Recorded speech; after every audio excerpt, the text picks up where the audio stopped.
Et bienvenue, chers auditeurs, pour ce nouvel épisode du podcast Homme Harmonie, le podcast qui aide les hommes et les couples à s'harmoniser pour de bien plus belles relations. Ici Adrien pour vous présenter un nouvel épisode un peu plus court au niveau du format, mais tout aussi intéressant que les autres.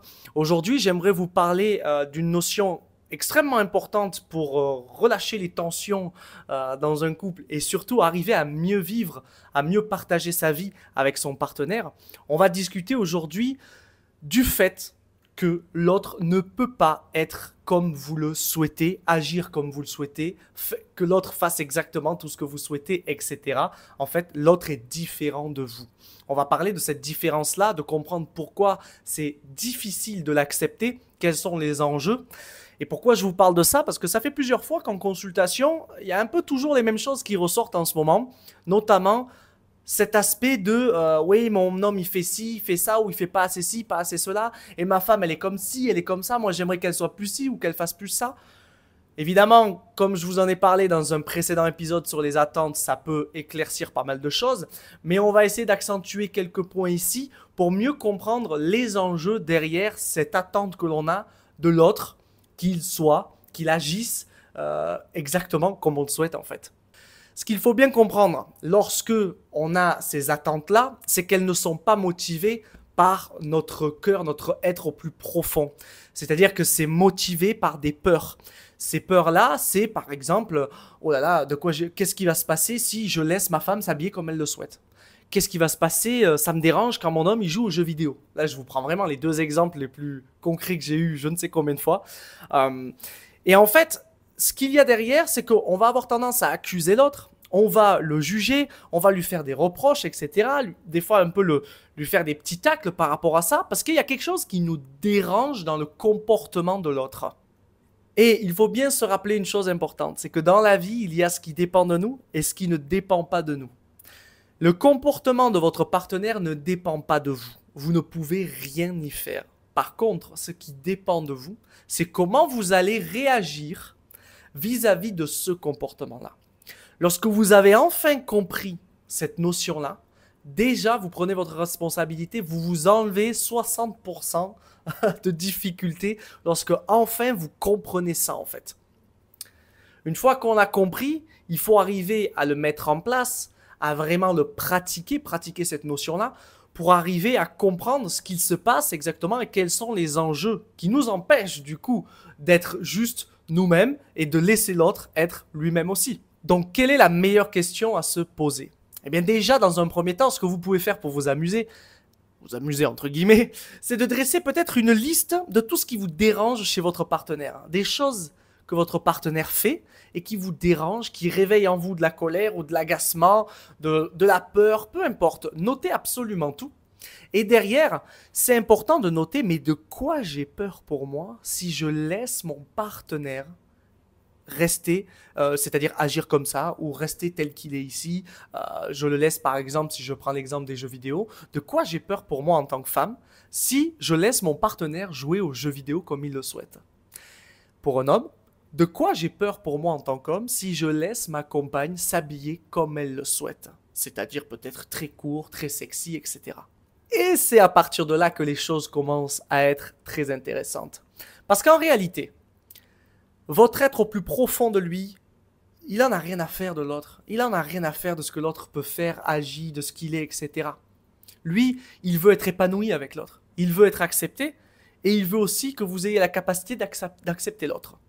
Mais qui c'est qui vous en empêche? Qui c'est qui vous empêche de laisser votre homme jouer aux jeux vidéo? Qui c'est qui vous empêche de laisser votre femme s'habiller comme elle le souhaite? C'est votre ego. Je rappelle que l'ego, c'est la somme de nos croyances et de nos peurs. Ce sont des mémoires passées.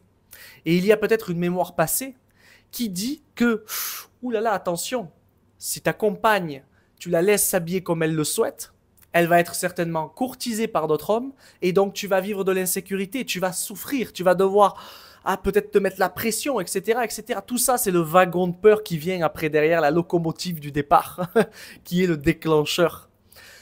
Pareillement, pour une femme, peut-être qu'il y a énormément de peurs qui viennent se réveiller lorsque, oh là là, mais peut-être que si je laisse mon homme jouer aux jeux vidéo, peut-être que je vais moins le désirer, peut-être que c'est une activité qui n'est pas du tout attirante pour moi.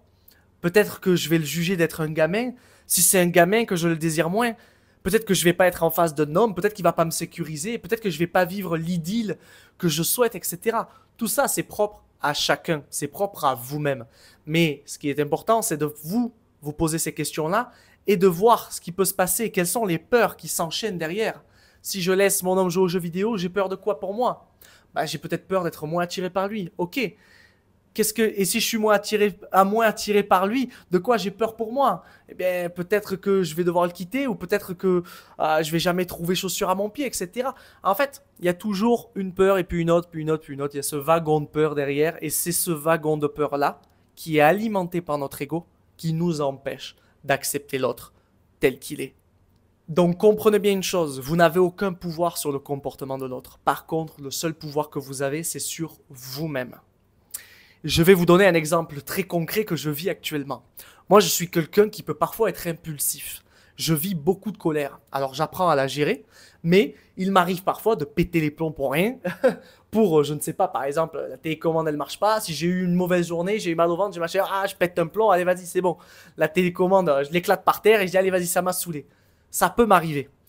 Et ce qui est intéressant de voir, c'est que j'ai eu plusieurs relations dans ma vie, quoi, n'importe qui, et il y a eu des personnes, c'est là que vous allez vite comprendre où en fait réside le pouvoir et que le pouvoir réside uniquement en vous. C'est que on va prendre l'exemple de 2 compagnes que j'ai pu avoir, où une vivait extrêmement de peur lorsque je pouvais parfois m'énerver, mais même pas du tout sur elle, en fait, juste avec moi-même ou m'énerver contre quelqu'un ou quoi que ce soit. Et l'autre, elle rigolait. Ça la faisait rire quand elle voyait que je pétais les plombs pour rien. Et ce qui est super drôle, c'est que quand on constate ce genre de différence-là entre 2 personnes, c'est qu'on voit bien que le pouvoir, il est en nous. Le problème n'est pas ici, Adrien, qui s'énerve parce que la télécommande, elle ne marche pas. Le problème, il est comment se fait-il que la première personne le vit extrêmement mal et comment se fait-il que l'autre, en fait, le vit même, c'est limite drôle pour elle, elle en rigole et elle ne vit aucune émotion négative. Encore une fois, c'est notre ego. Il y a de fortes chances que pour la première personne, ça lui rappelle certaines choses du passé et de nombreuses peurs de « Oh là là, il faut surtout pas que je reste à côté de quelqu'un qui vit de la colère parce que pour moi, la colère, c'est nocif. » Et effectivement, lorsqu'on analyse cette personne-là, on se rend compte qu'elle a énormément de difficultés à accepter de vivre de la colère, à vivre de la colère, à l'exprimer sainement, etc. Parce qu'elle a eu un schéma auparavant avec son parent du sexe opposé, c'est-à-dire son père, qui était assez délicat, où il vivait beaucoup de colère et qui avait tendance à s'acharner sur sa fille. Inversement pour l'autre, peut-être qu'il n'y a rien eu et que du coup, ça la fait juste rire. En fait, ce que je veux vous dire avec cet exemple-là, encore une fois, c'est que le pouvoir, il réside en nous. Ne cherchez pas à changer l'autre, cherchez surtout à vous, comment vous allez pouvoir mieux vivre ce qu'il se passe. Évidemment, il y a des limites. Si, par exemple, je prends le cas de la colère, encore une fois, vous êtes face à quelqu'un qui vous hurle dessus, qui pète des plombs, qui peut même être violent envers vous, là, c'est quelque chose qui est différent. Ce que je veux dire, c'est que sur des situations plus anodines, notamment les jeux vidéo, notamment plein de choses en fait, il fait peut-être qu'il est grossier, peut-être que votre compagne, comme je vous l'ai dit, elle s'habille un peu trop sexy, peut-être que ça peut être tout et n'importe quoi. Peut-être qu'elle est plus proche des hommes et ça vous dérange, etc. Peu importe ce qu'il se passe, peu importe.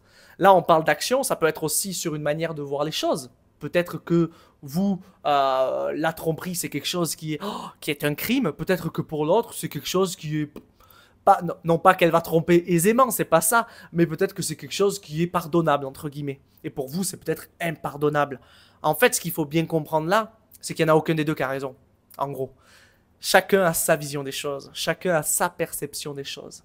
Et peut-être que ce qui est blanc pour vous est noir pour l'autre et inversement. Peut-être que pour vous, quelque chose qui est banal, qui est anodin, c'est un crime pour l'autre et inversement. Le plus important ici, c'est d'arriver à accepter ça et à comprendre l'autre, à l'accepter dans sa vision des choses, même si l'on n'est pas d'accord. C'est ça le plus important. On n'a pas à être d'accord avec la vision de l'autre ou ce qu'il propose, ce qu'il pense, ce qu'il s'imagine, ce qu'il vit. Par contre, on doit l'accepter, c'est-à-dire juste observer, accepter, comprendre que l'autre pour lui, ça c'est sa vision des choses sur le moment. Et vous, vous avez votre vision des choses. Ça ne veut pas dire que sa vision est mieux que la vôtre, etc. Ça, c'est un point sur lequel on va revenir juste après. Mais dans un premier temps, c'est ça qu'il faut prendre en compte. C'est extrêmement important. Peut-être que pour vous, le sexe est très important dans la relation. Peut-être que pour l'autre, c'est moins important.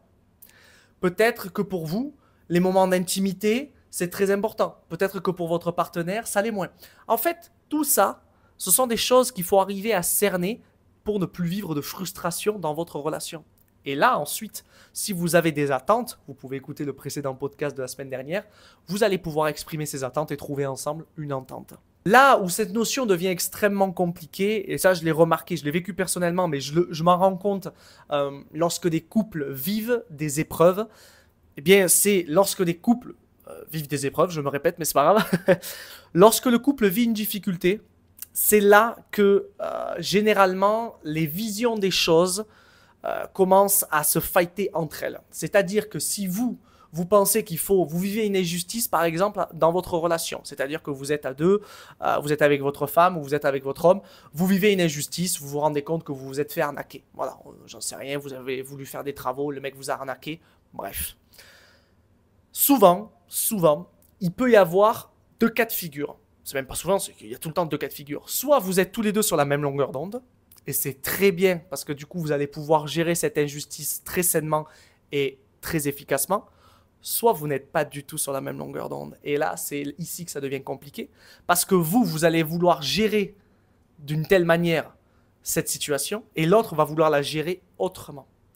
Je vous parle de ça parce que personnellement, je l'ai vécu de nombreuses fois avec ma compagne actuelle où elle a beaucoup de difficultés à vivre de l'injustice. Et si pour elle, elle lâche l'affaire, si elle ne se défend pas, si elle ne se bat pas corps et âme pour obtenir raison, ça veut dire qu'elle est faible. Moi, au début, pendant longtemps, j'ai été comme ça et j'ai très vite compris que c'était nocif de penser comme ça. De l'injustice, il y en aura tout le temps. Vous allez toute votre vie, des fois vous faire arnaquer, des fois vous faire avoir, des fois oui, des fois non. Et le plus important là-dedans, c'est comment vous voulez vivre cette situation. Lorsque j'ai compris ça, pour ma part, je me suis rendu compte que la meilleure des solutions lorsque l'on vivait une injustice, c'était parfois de lâcher l'affaire.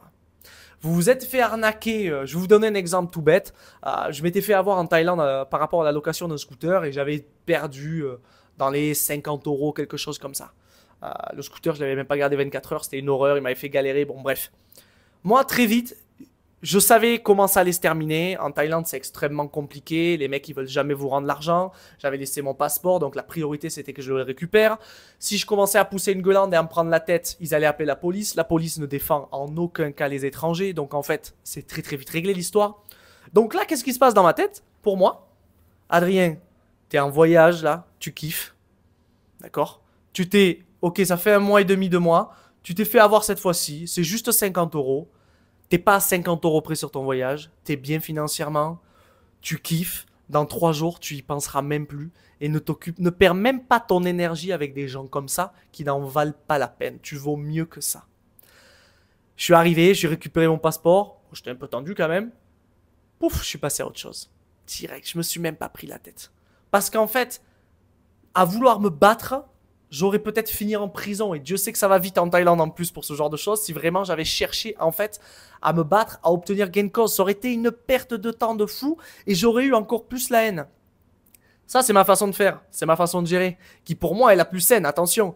Mais pour ma compagne, c'était pas du tout le cas. Elle voulait qu'on y aille, qu'on essaye de négocier, que machin, etc. Et en fait, je savais déjà que c'était peine perdue. Je le savais déjà. C'est là en fait qu'il peut y avoir beaucoup de tension. Et c'est ici, clairement, que vous allez voir si vous êtes sur la même longueur d'onde face à certains problèmes et qui peuvent, évidemment, et ces problèmes-là peuvent en dire long sur des problèmes plus gros futurs qui peuvent vous arriver. Dans ce genre de situation, lorsqu'il y a des conflits, le plus important, c'est évidemment, encore une fois, de faire le travail d'accepter que l'autre le vit peut-être différemment. Mais surtout, c'est d'avoir une discussion saine pour arriver à comprendre quel est le comportement ici qui est le plus sain pour nous deux. Parce qu'il faut bien comprendre une chose, si vous êtes avec quelqu'un qui n'améliore pas la situation, mais qui dramatise et qui rend encore plus difficile une situation problématique, c'est problématique. Lorsque vous faites face ensemble à un obstacle, le plus important, c'est d'arriver à trouver une manière et un moyen sain d'y faire face et de ne pas rajouter de l'huile sur le feu. Donc, il faut parfois arriver à mettre son ego de côté pour peut-être comprendre que, ouais, je suis pas d'accord avec l'autre, mais il a peut-être raison. Sa manière de gérer est certainement et peut-être plus saine, plus facile, mieux pour gérer cette situation-là actuellement. Si vous voulez un bon exemple de comment mieux gérer les injustices et de, comme je voulais partager là, vous avez qu'à écouter, c'est une vidéo du YouTuber, il me semble que c'est Tev ici Japon, qui raconte comment il s'est fait arnaquer, en gros, avec le réseau mobile, les données cellulaires, où il a eu une facture à je ne sais plus combien de milliers d'euros, de dizaines de milliers d'euros, c'est énorme. Et ce qui est intéressant dans son histoire, c'est qu'il pouvait payer la première somme qui était assez conséquente, il me semble que c'était dans les 9000 euros. Il a préféré se battre. Il a perdu du temps, de l'énergie, de l'argent pour qu'au final, il ait à payer plus que ce qu'il devait payer au début. Et son histoire, elle est incroyable parce qu'elle montre à quel point parfois, on veut se battre alors qu'il serait plus facile de lâcher l'affaire. Celui qui nous empêche de faire ça, c'est notre ego. C'est notre ego qui croit que si on se laisse faire, il pense qu'en fait, c'est se laisser faire ça. Il pense que si on décide de lâcher l'affaire face à une injustice, eh ben, on va se laisser faire et en gros, on est faible, on va se faire avoir à chaque fois, etc. C'est pas du tout le cas. Bref, j'ai fait un petit aparté sur ce genre de situation-là, mais tout ça pour vous dire que vous allez être confronté constamment à votre partenaire, à un miroir où « Wow, ça me réveille quoi quand il fait ça? Ça me réveille quoi quand il fait ça, ça, ça? » Restez concentré sur vous. Vous ne voulez pas que l'autre change. Vous voulez arriver à mieux gérer cette situation-là. Et ça vaut pour absolument toutes les relations. Et surtout, la famille. Si vous avez une fille ou un enfant, posez-vous les bonnes questions. Vous n'avez aucun pouvoir sur votre fille ou votre enfant, surtout s'il est majeur, vacciné et qu'il fait sa life. Peut-être que ça vous dérange le choix de vie que cette personne-là a fait, que votre enfant a fait. Ce n'est plus votre problème. Votre problème à vous, là où vous avez du pouvoir, c'est comment je peux mieux vivre cette situation. Mon fils a décidé de partir dans une branche professionnelle qui n'a absolument rien à voir et que je juge médiocre. Ce n'est que mon jugement. Qui suis-je pour penser mieux que lui? Qui suis-je pour décider à sa place ce qu'il veut faire? Non. Ok, ça me dérange, ça me réveille quoi? Ça me fait peur, pourquoi, etc., etc. Maintenant, j'apprends à le gérer. Maintenant, je me concentre sur moi. Et vous allez vite vous rendre compte que si vous êtes capable de faire ça dans votre relation, les comportements qui au début vous dérangez chez l'autre ne vont plus du tout vous faire mal, ne vont plus du tout vous faire d'effet en fait. Vous allez être libéré et ça va évidemment réduire énormément les tensions dans la relation. Donc, pour finir, restez focus sur vous. Vous n'avez aucun pouvoir, vous ne pouvez pas changer l'autre. Par contre, vous pouvez changer votre perception de l'autre, de ses actions, etc. pour mieux vivre avec l'autre. Voilà, c'était un petit épisode, bon, au final de 19 minutes, 20 minutes, pas si court que ça au final, mais j'espère que ça vous aura plu. N'hésitez pas à vous abonner, à liker, à m'envoyer des messages privés. Si vous avez des questions, je consulte également, donc vous pouvez m'envoyer par mail vos demandes afin que l'on puisse voir ensemble si l'on peut travailler sur votre problématique. C'était Adrien pour le podcast Homme Harmonie, le podcast qui aide les hommes et les couples à s'harmoniser pour de bien plus belles relations. À très vite.